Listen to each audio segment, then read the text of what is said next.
It's a wonderful time once again on Blackman Tours, and you know how we do it. So today's session is it's an interview session. Okay, I have a very wonderful guest right here with me, and he's in the name of Frederick Naughty.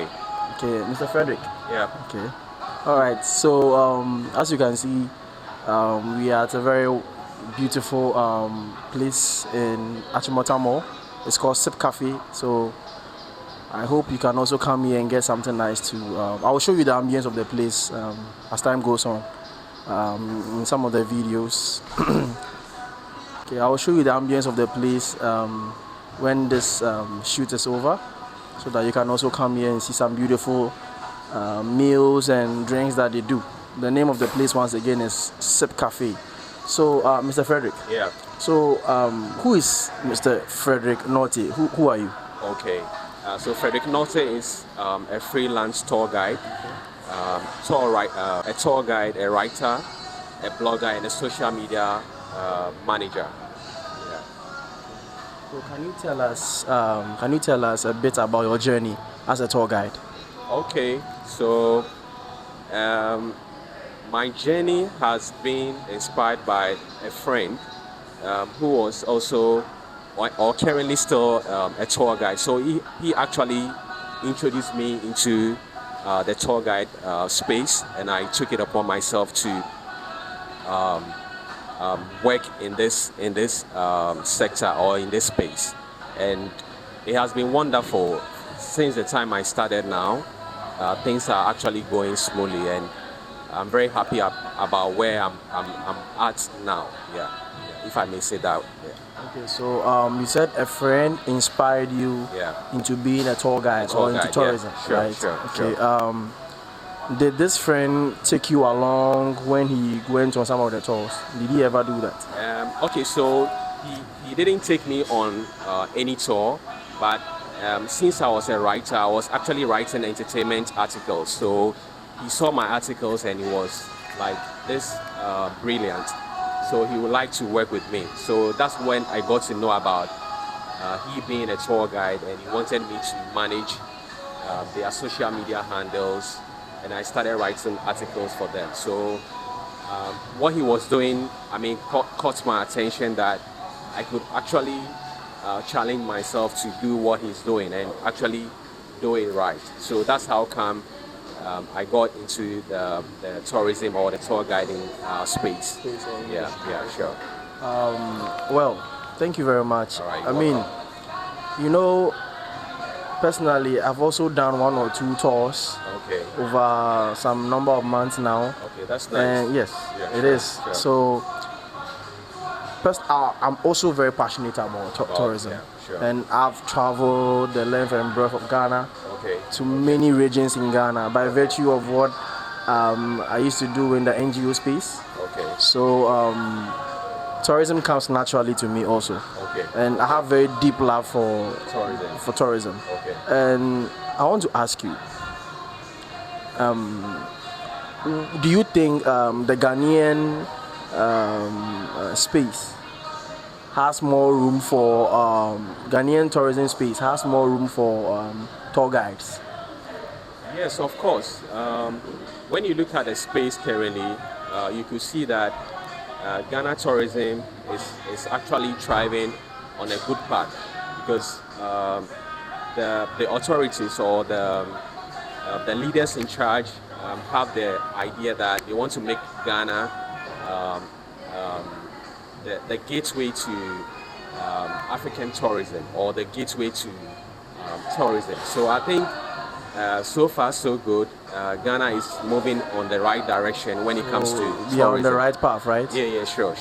And I'm very hopeful that we'll get there, because currently I think when it comes to Africa, it's Morocco, and I think South Africa too. But gradually, Ghana is actually getting there. We are getting more tourists or guests that are visiting our country in terms of tourism, like just to seek for tourism, because we're actually promoting our culture and heritage very well. And the whites or the African Americans, they actually like our culture. So I think so far we are getting there.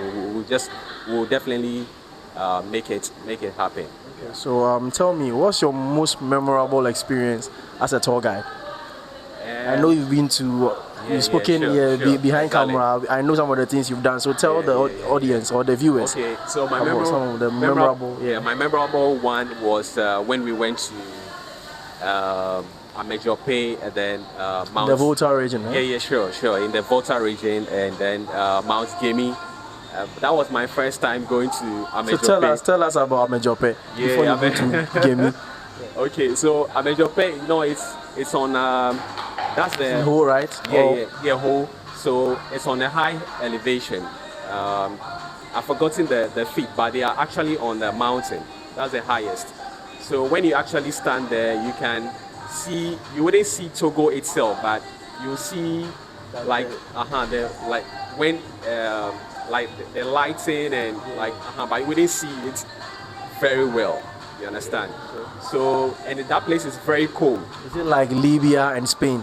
Something like that. Yeah. So in the morning or maybe like around like 5 a.m. coming, it's very cold.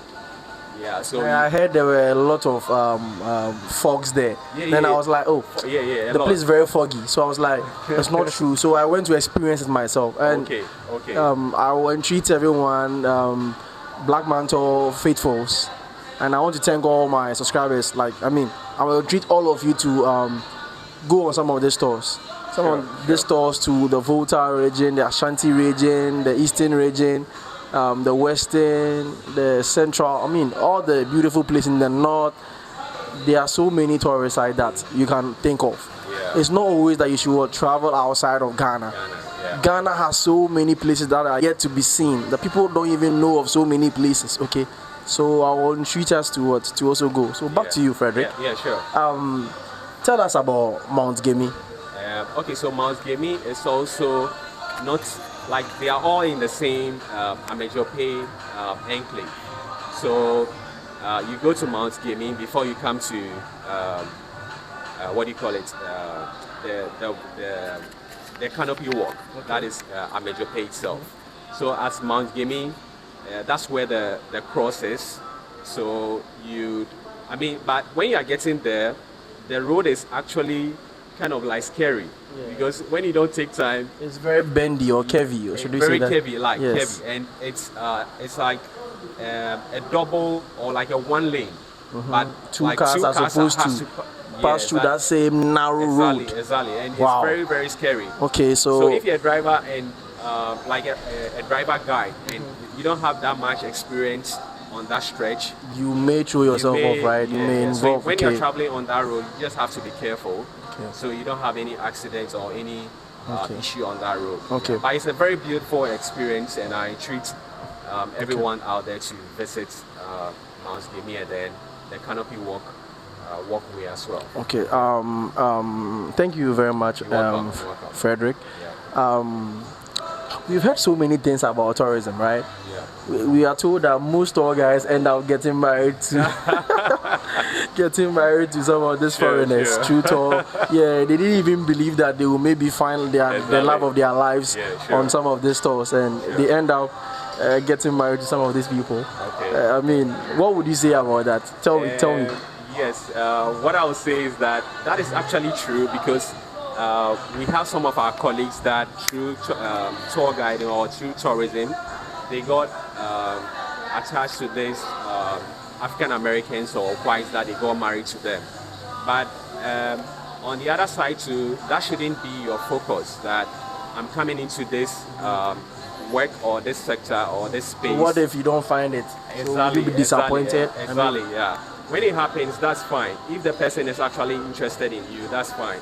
You have a nice way to do it, but it shouldn't be the motive or like the focus of you coming into this space to do that.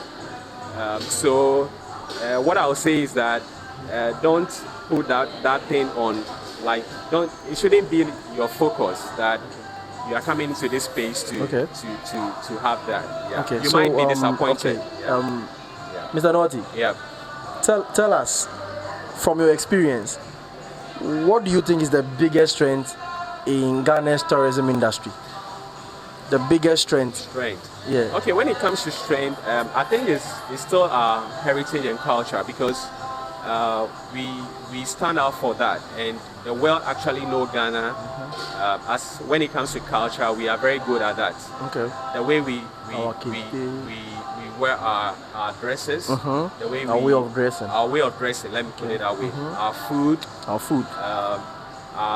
The way we talk, the way we relate to people, right? Exactly, and everything. So we are well noted for culture when it comes to tourism.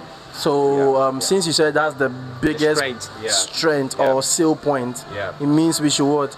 We should promote it more, right? And do it well. So tell us, what are some of the ways that the GT or the Ghana Tourism Authority can push tourism? Because even where we are right now, it's called Sip Cafe, right? Yeah. And Sip Cafe is boosting tourism in one way or the other. Because anytime that maybe you come here, you come and find a white man or a foreigner over here, a black American, black American sitting over here, taking something nice, maybe taking our local foods, or maybe some of the foreign, because they are intercontinental, they do everything, you know. So what would you say, apart from our sale point, that is culture and our history, what else can Ghana do?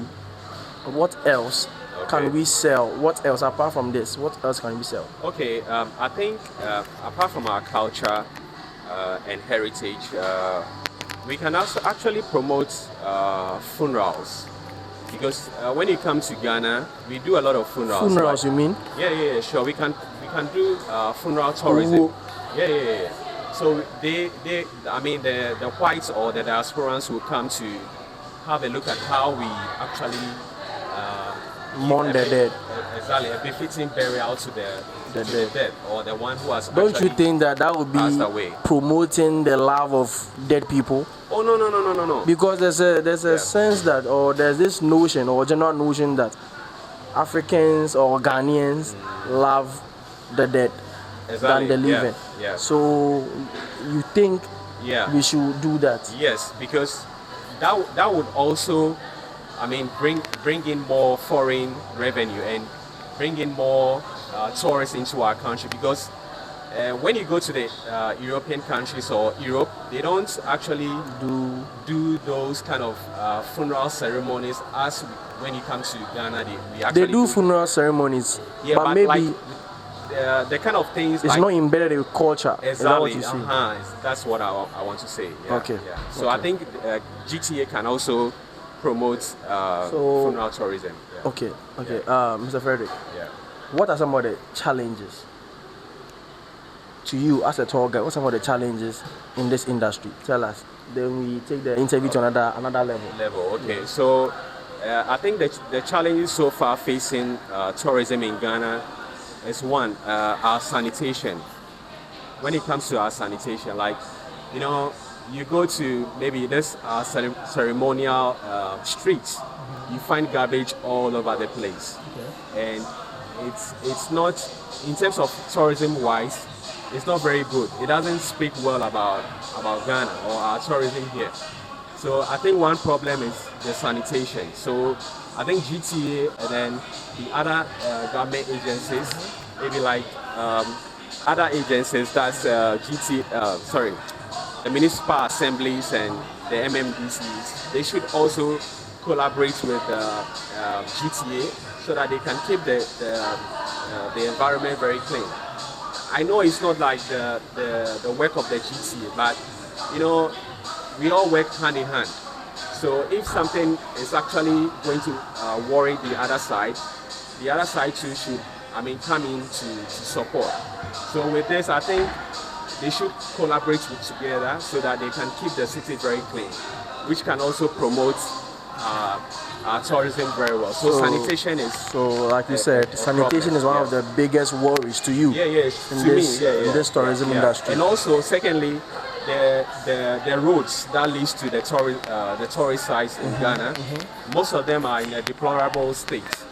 So if the government can actually do something about it so that it will make the work very seamless. Much more easier. Yeah. Because even before you can drive to those tourist sites, it's even a headache, right? Exactly, it's even a problem. Yeah.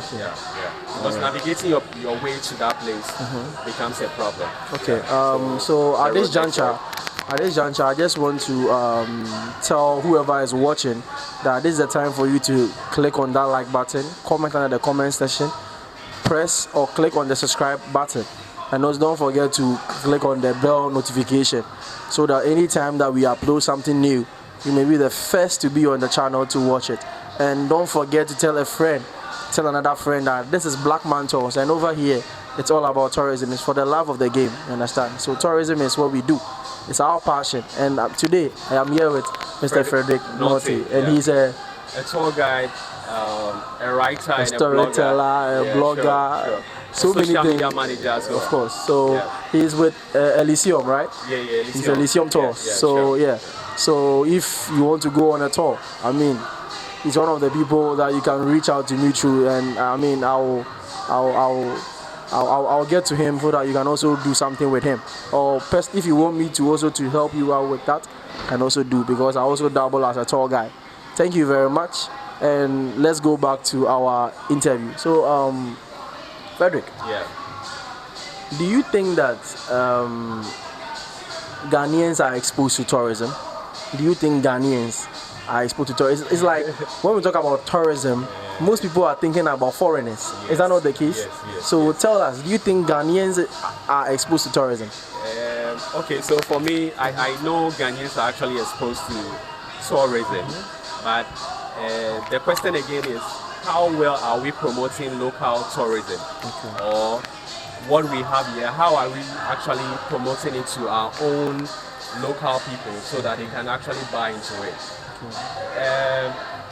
The typical Ghanaian doesn't really care about tourism. Like, they know about it, but they don't really care. You understand? They don't really see the importance of going on tour. Exactly. Like, why am I going to spend money, blah blah, thousands of cedis? Is it lack of knowledge, or the sensitization of tourism itself is not enough, or is it that there's a hate culture towards tourism in Ghana, or is it the lack of money thereof? So what do you think is the problem? Okay, I think maybe economic activities will also play part, because when you look at our economy now, I mean, Ghanaians are actually complaining about finances. You understand? And if someone has to spend so much thousands of cedis just to go on a tour, or like for tourism, a typical Ghanaian wouldn't do that. Secondly, I think the sensitization of tourism in Ghana hasn't been promoted very well for the Ghanaians to understand why they need to, purchase tourism or like go on a tour or something. So I think we need to create more awareness that there is a need for you to, exactly, once in a while you need to travel to see what's going on in other places. Exactly, yeah. So you don't need to. It's not about you gathering so much money just to travel outside to go and see what's going on. Maybe like in Dubai. Let me come in. Don't you think tourism is expensive? Do you think it's worth the money? Well, it's expensive, and traveling in Africa alone is even more expensive than you traveling outside. Wow. And it's crazy. So for your information, this is to the Ghana Tourism Authority. This is one of your people, and Frederick is saying that traveling in Africa for tour is much more expensive than doing it outside of Ghana. I think something must be looked upon or looked at when it comes to this problem, so that we can curb it very quickly, so that the young ones can also come on this this special journey, so that they can also educate their young ones who also come after them, so that the love of tourism or the passion for tour will grow, so that this industry will become big. So this is a new challenge for us to overcome. So Frederick, Yeah. would you say that Ghanaians